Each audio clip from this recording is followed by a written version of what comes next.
From reclaiming economic sovereignty to shifting geopolitical alliances, Traore has captured the world's attention. Whether you're an admirer of Ibrahim Traore, a proud African, or simply someone who believes in a more just world, subscribe now to dive deeper into this shocking revolution and hear more thought-provoking stories like this one. His supporters call him a new Thomas Sankara, a revolutionary soldier with a powerful vision. But his critics wonder, is this a brave step towards true independence, or a dangerous gamble that could lead to a new form of dependency? In this video, we will dive deep into Traore's shocking policies and projects, analyze their impact on Burkina Faso, and explore why a small nation is making such big waves across a continent. Traore's revolution begins with a fundamental economic shift. His core goal is to regain control of the country's resources and finances. He understands that a nation cannot have true political sovereignty if it remains economically beholden to others. For decades, gold has been more a curse than a blessing for Burkina Faso. Despite being one of Africa's leading gold producers, a large portion of the profits flowed into the pockets of foreign companies. It's estimated that Burkina Faso loses hundreds of millions of dollars annually because gold is exported in its raw, unprocessed form, with foreign companies paying only a fraction in taxes. Furthermore, a significant amount of artisanal gold mining is smuggled out of the country, further depleting national revenue. To turn the tables, Traore made a bold decision to build the first national gold refinery. This plant can refine gold to 99.9% purity, allowing Burkina Faso to produce gold bars that meet international standards. This brings a host of strategic benefits, maximizing profit. By exporting a finished product instead of raw material, the country can retain the full value added, significantly boosting its national income. Control and transparency. The refinery helps the government gain tighter control over gold mining and trade, combating smuggling and tax evasion. Job creation and skills. Thousands of direct and indirect jobs are being created for engineers, technicians, and laborers, helping to upgrade the skills of the local workforce. Similarly, Burkina Faso's agricultural sector has also been plagued by dependency.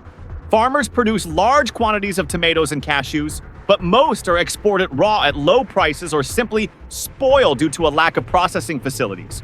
Traore has implemented projects for agricultural processing plants, turning tomatoes into paste and cashews into packaged products. This is not just an economic project, it's a social model. Protecting farmers. Farmers now have a stable market for their products, no longer worrying about crop failure or volatile prices, boosting community income. These factories are partially community-owned, ensuring that profits are reinvested directly into rural areas. Food security. Processing food locally reduces Burkina Faso's reliance on imports, strengthening its food security. The ambitious Ouagadougou-Dancine International Airport project is another testament to Traore's vision. The current airport is overstretched and can't meet the needs of a developing nation. The new airport, costing over 220 million euros, is designed with a 3,500-meter runway capable of handling the largest aircraft. With an initial capacity of 1 million passengers per year, it is expected to become a leading logistics hub for landlocked West Africa. This not only promotes trade and tourism, but also serves as a powerful statement of Burkina Faso's self-reliance. These economic projects are not isolated events. They are part of a larger strategy to build an independent economy where the nation's wealth is kept to serve its people, rather than flowing abroad. Traore's biggest gamble lies in his foreign policy. Instead of maintaining traditional ties with France, he has chosen a path of direct confrontation, creating an unprecedented geopolitical shift in West Africa. The decision to expel French troops in early 2023 was a bold move, ending a military presence that had lasted for decades. Traore argued that the French presence was ineffective against the Islamist insurgency and undermined national sovereignty. This wasn't just a military maneuver, it was a political and cultural declaration. The decision to remove French as an official administrative language, replacing it with local languages, is part of a broader effort to break free from the colonial legacy. To fill the security and economic vacuum left by France's departure, Traore swiftly turned to new partners, especially Russia and Turkey. This cooperation extends across multiple sectors. Military cooperation. Russia has committed to providing military equipment, weapons, and training for Burkinabe soldiers. This is seen as a crucial factor in helping Traore solidify his military power and combat the insurgent groups. Economic and humanitarian aid. Russia has provided tens of thousands of tons of free wheat and doubled the number of scholarships for Burkina Faso students. An intergovernmental commission has been established to boost bilateral economic cooperation. Cooperation with Turkey. Turkey, an emerging power, has also expanded its influence in Africa, providing advanced combat drones to Burkina Faso, which has enhanced its reconnaissance and offensive capabilities. However, this move also carries significant risks. Critics worry that replacing one dependency with another may not be a long-term solution. Will Burkina Faso truly achieve the sovereignty it desires? Or is it simply trading one global power for another? In addition to his economic and political policies, Traore has focused on social reforms to build popular support. He understands that a revolution cannot succeed without the backing of its people. Burkina Faso's healthcare system has long faced challenges, especially in rural areas. Traore has implemented a series of groundbreaking reforms.